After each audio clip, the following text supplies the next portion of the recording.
orthographic mapping. With effective instruction and practice, students will develop automaticity with words.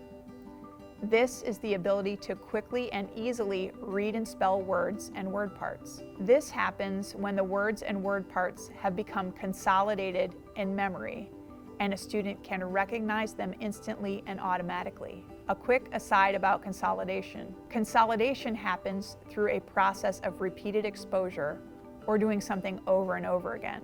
When you're learning something new, the brain forms new connections between what is being learned and what is already known. In order for the brain to strengthen these connections, sleep is required.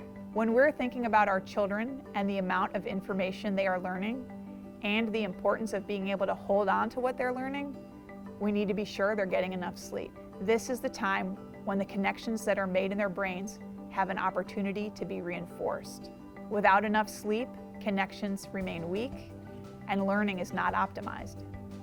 Sleep is key to learning. So let's talk about elementary school. Kindergarten students should be sleeping as many as 13 hours each day. And elementary students in general should be getting up to 12 hours, but no fewer than 10. All right, back to reading with automaticity. Automatic word reading happens through a process called orthographic mapping.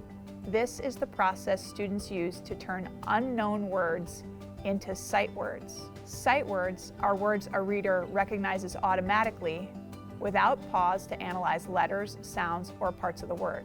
Some sight words are also high-frequency words. High-frequency words are words most commonly used in the English language and are found often in texts of all kinds. A child's sight word vocabulary is called their lexicon. Orthographic mapping ties a word a child speaks and uses in conversation to the written form of the word. The words a child understands is called their lexical memory. Once those words are connected to the written forms of the words and the child has had multiple exposures to the word can become a sight word.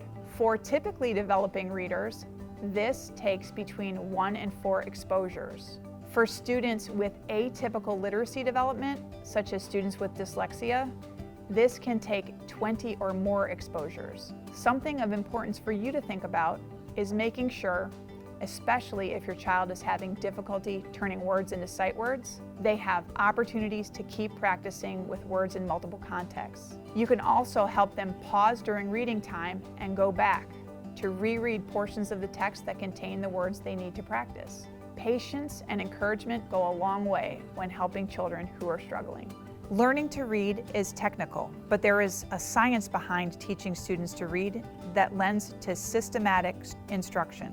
It's important to build skills that are foundational first, so children can use those skills as reading and text becomes more difficult. Hearing and speaking are tied to reading, and the more words children hear and speak, the better off they will be when learning to read. The goal of reading is to understand what is written.